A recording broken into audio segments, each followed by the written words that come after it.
परिचय। माँ, तुम क्या कर रही हो?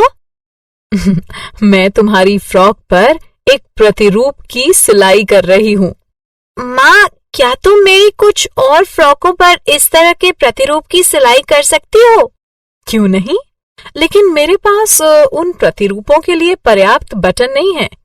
क्या तुम उन्हें मेरे लिए खरीद लाओगी वंशिका? ठीक है माँ। आपको कितने की आवश्यकता होगी? मुझे एक प्रतिरूप के लिए 16 की आवश्यकता पड़ेगी। मैं 5 फ्रॉकों पर प्रतिरूप चाहती हूँ, इसलिए मुझे 16 गुना 5 यानी 80 बटन खरीदने होंगे।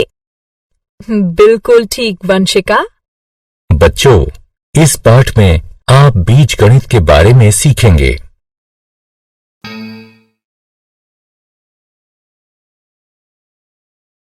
उद्देश्य।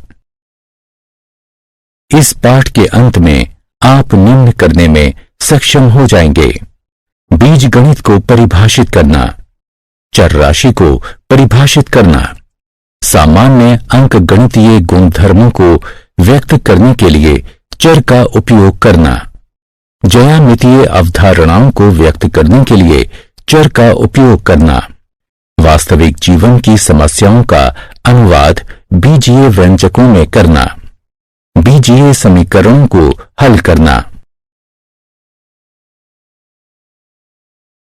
चर की संकल्पना। अनन्या लकड़ी के त्रिकोण का उपयोग करके नृत्याकृतियां तैयार करती है। एक दिन उसे अपनी सहेली रीता से 10 ऐसी नृत्याकृतियां तैयार करने का एक निवेदन मिलता है। अनन्या को उन्हें बनाने के लिए कितने त्रिकोणों की आवश्यकता होगी? नृत्याकृतियों को ध्यान से देखो। अनन्या इसे बनाने के लिए 9 त्रिकोणों का उपयोग करती है, इसलिए 10 नृत्याकृतियों के लिए अनन्या 9 गुणे 10 बराबर 90 त्रिकोणों का उपयोग करेगी। रीता की चाची इन आकृतियों को देखती है और उन्हें इतना पसंद करती है कि वो 50 ऐसे नग बनाने का आदेश दे देती है। अनन्या इन 50 नृत्याकृतियों में कितने त्रिकोणों का उपयोग करेगी?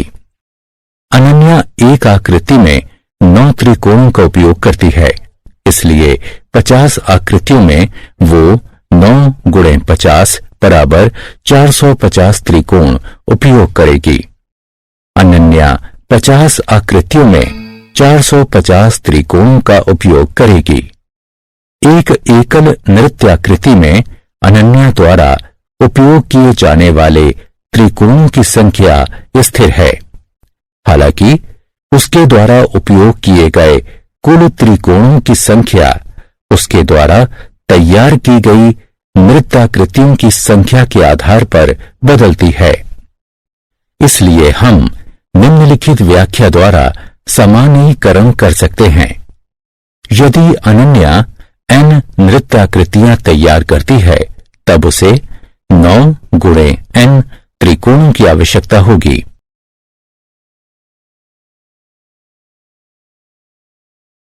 बीजगणित। बीजगणित गणित का एक खंड है जो वर्णमाला के अक्षरों के साथ संख्याओं को दर्शाता है।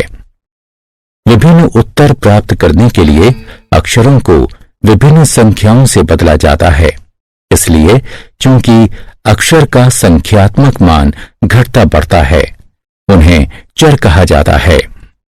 आइए कुछ और वास्तविक जीवन की परिस्थितियों को देखते हैं जिसमें बीजगणित का उपयोग किया जाता है। राजू एक हाउसिंग सोसाइटी में कारों को साफ करता है।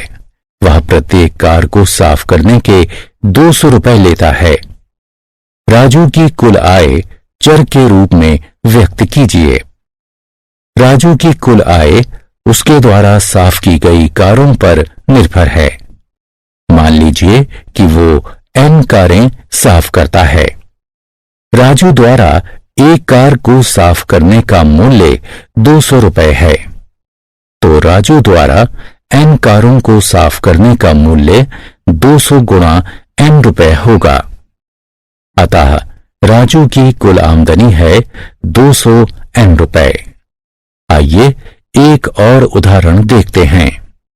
रिया अभी 5 वर्ष की है। अब से 10 वर्षों बाद की उसकी आयु ज्ञात कीजिए। एक चर के साथ व्यंजक का सामान्यीकरण कीजिए। अभी रिया की आयु 5 वर्ष है। 10 वर्ष पश्चात रिया की आयु 5 + 10 होगी। m वर्ष पश्चात रिया की आयु 5 + m होगी। इसलिए अब से m वर्षों के पश्चात रिया 5 + m वर्ष की हो जाएगी। अंक गणितीय गुण एवं चर। आइए अब चरों की सहायता से कुछ और अधिक उपयोग होने वाले अंक गणितीय गुणों को व्यक्त करते हैं। ये गुण हैं क्रम विनिमय गुण, सहचर्य गुण, वितरण गुण।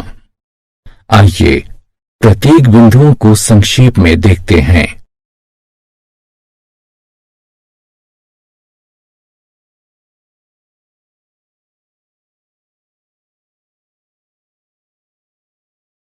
क्रम विनिमय गुण।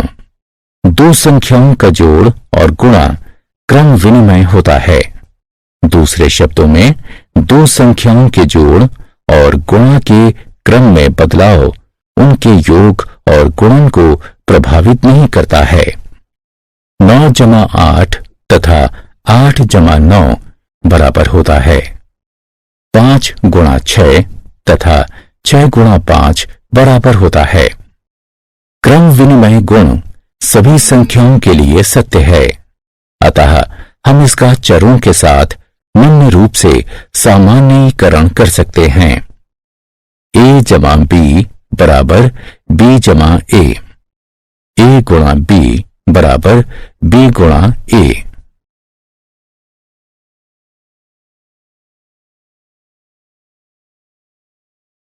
सहचर्य गुण। तीन संख्याओं का जोड़ और गुणा सहचर्य होता है।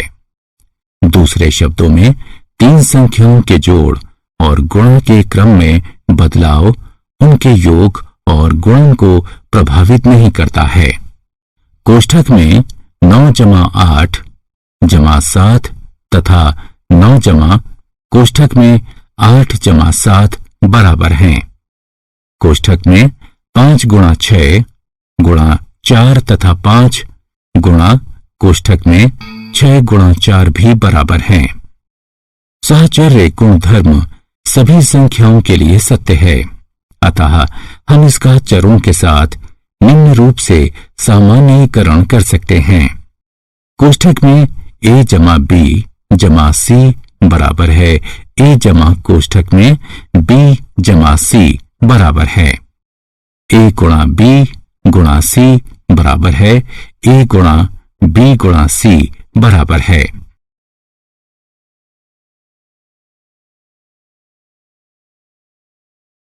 वितरण गुण। इस व्यंजक को देखिए 5 गुणा कोष्ठक में 8 + 9। इसे इस प्रकार भी लिखा जा सकता है 5 × 8 + 5 × 9। ये गुण योग पर गुणन की वितरणता के रूप में जाना जाता है। यह सभी संख्याओं के लिए सत्य है। हम अतः इसका चरों के साथ निम्न रूप से सामान्यीकरण कर सकते हैं। कोष्ठक में a + b × c बराबर है a × b = a × c के।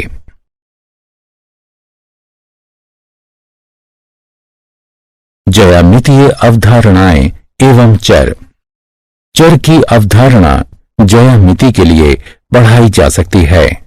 उदाहरणार्थ वृत्त का व्यास उसकी त्रिज्या का दुगना होता है। इसे इस प्रकार भी व्यक्त किया जा सकता है व्यास बराबर 2 × त्रिज्या या d बराबर 2 × r, जहां d और r दोनों चर हैं। यदि r का मान बदलता है तब d का मान भी बदल जाता है। आइए परिमाप और क्षेत्रफल को व्यक्त करने के लिए चरों का उपयोग करते हैं। परिमाप किसी भी दो आयामी आकृति की परिधि उसके घेरे की लंबाई होती है। आयत ABCD का परिमाप AB जमा CB जमा DC जमा DA होगा।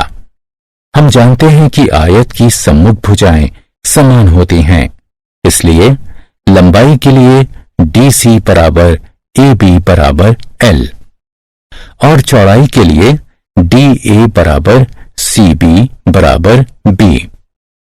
यदि परिमाप को चर P के द्वारा प्रदर्शित किया जाता है, तब P बराबर L जमा B जमा L जमा B होगा, जो कि बराबर होगा 2L जमा 2B के, जो बराबर होगा 2 कोष्ठक में L जमा B के। चर P चरों L तथा B के साथ बदलने से बदलता है। वर्ग का परिमाप ABCD बराबर AB जमा CB जमा DC जमा DA। जैसा कि हम जानते हैं कि एक वर्ग की सभी भुजाएं समान होती हैं, अतः भुजा के लिए AB बराबर CB बराबर DC बराबर DA बराबर S है। यदि परिमाप को चर P के द्वारा दर्शाया जाता है, तब P बराबर S जमा S जमा S जमा S यानी 4S होगा। चर P का मान चर S के साथ घटता बढ़ता है। क्षेत्रफल आयत ABCD का क्षेत्रफल लंबाई गुणा चौड़ाई है। यदि क्षेत्रफल को चर A, लंबाई को L तथा चौड़ाई को B के द्वारा प्रदर्शित किया जाता है, तब A बराबर L गुणा B होगा। चर A चरों L तथा B में बदलाव के साथ घटता बढ़ता है। क्षेत्रफल ABCD वर्ग का क्षेत्रफल भुजा गुणा भुजा है। यदि क्षेत्रफल को चर A के द्वारा तथा भुजा को S के द्वारा प्रदर्शित किया जाता है, तब A बराबर S गुणा S होगा। चर A चर S में बदलाव के साथ घटता बढ़ता है। आत्म मूल्यांकन प्रश्न को ध्यानपूर्वक पढ़ें तथा सही विकल्प पर क्लिक करें।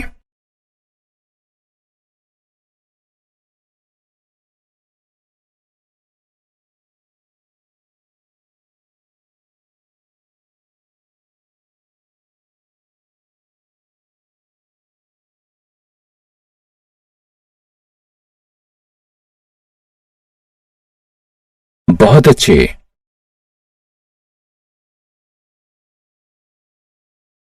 बीजीय व्यंजक अंकगणितीय व्यंजक जोड़, घटा, गुणा और भाग की सहायता से संख्याओं के बीच संबंध स्थापित करती है।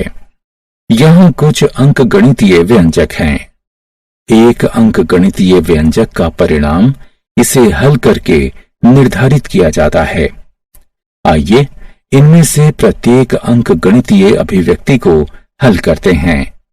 बीजीय व्यंजक 4 अंकगणितीय संक्रियाओं की सहायता से संख्याओं और चरों के बीच संबंध स्थापित करता है।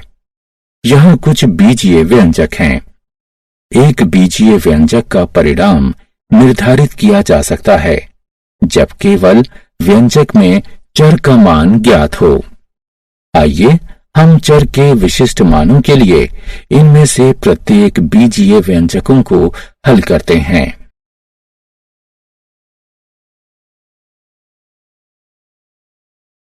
बीजीय व्यंजकों की संरचना। आइए अब हम कुछ बीजीय व्यंजक लेते हैं तथा उनकी संरचना किस प्रकार से की गई है उसे समझते हैं। 3 गुणा n जमा 12। n को सर्वप्रथम 3 से गुणा किया जाता है एवं तत्पश्चात परिणाम में 12 जोड़ा जाता है। y भाग 7 जमा 5। y को सर्वप्रथम 7 से भाग दिया जाता है। तत्पश्चात परिणाम में 5 जोड़ा जाता है। कोष्ठक में r घटा 8 गुणा 14। 8 को सर्वप्रथम r से घटाया जाता है। तत्पश्चात परिणाम को 14 से गुणा किया जाता है। 6 जमा 3 गुणा कोष्ठक में m घटा 12। m से सर्वप्रथम 12 को घटाया जाता है। तत्पश्चात अंतर को 3 से गुणा किया जाता है एवं परिणाम में 6 जोड़ा जाता है। 56 भाग कोष्ठक में s गुणा 3। s को 3 से गुणा किया जाता है एवं तत्पश्चात गुणन को 56 से विभाजित किया जाता है। आइए अब हम बीजीय व्यंजकों की सहायता से कुछ वास्तविक जीवन की परिस्थितियों को व्यक्त करते हैं। केशव एक टॉफी और एक चॉकलेट खरीदता है। चॉकलेट टॉफी से 20 रुपए महंगी है। टॉफी की कीमत अनुसार चॉकलेट की कीमत की व्याख्या कीजिए। यदि टॉफी की कीमत x रुपए है, तब चॉकलेट की कीमत x जमा 20 होगी। समीरा 200 रुपए की कीमत की एक किताब और 30 रुपए प्रति नोटबुक की कीमत से कुछ नोटबुकें खरीदती है। एक बीजीय व्यंजक के रूप में समीरा द्वारा खर्च की गई कुल राशि की व्याख्या कीजिए। यदि y समीरा द्वारा खरीदी गई नोटबुकों की संख्या है, तब नोटबुकों पर समीरा द्वारा खर्च की गई राशि 30 गुणा y यानी 30y है। किताबों और नोटबुकों पर समीरा द्वारा खर्च की गई कुल राशि 30y जमा 200 है। आइए एक और उदाहरण देखें। 5 वर्ष के पश्चात राजेश के पिता की आयु राजेश की आयु की 3 गुना होगी। अब से 5 वर्ष पश्चात राजेश की आयु के अनुसार पिता की आयु व्यक्त कीजिए। यदि राजेश की आयु a वर्ष है, तब 5 वर्षों के पश्चात उसकी आयु a जमा 5 होगी तथा पिता की आयु 5 वर्ष के पश्चात कोष्ठक में a जमा 5 गुणा 3 होगी।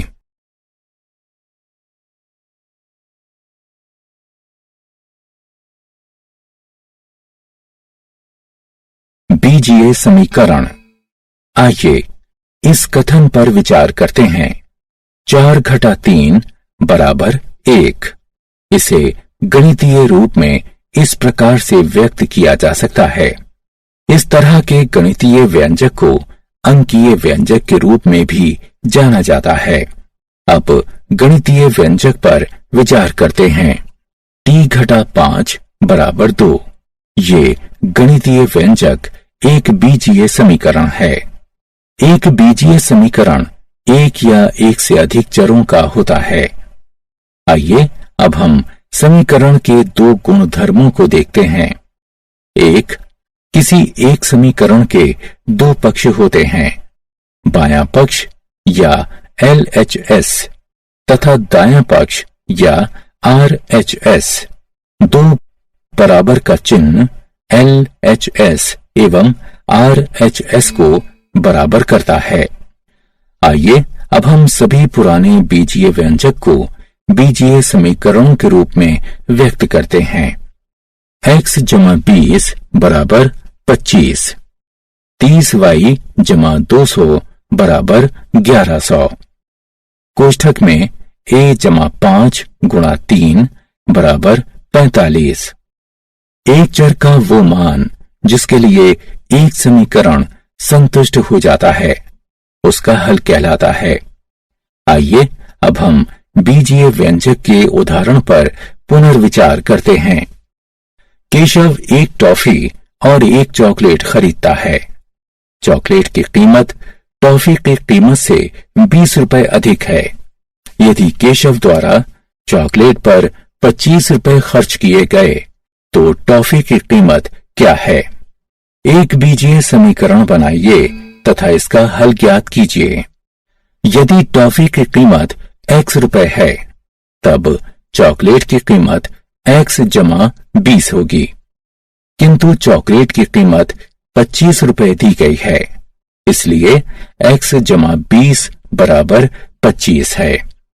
यह समीकरण सत्य है यदि x का मान 5 है, इसलिए x बराबर 5 समीकरण का हल है। इसका मतलब है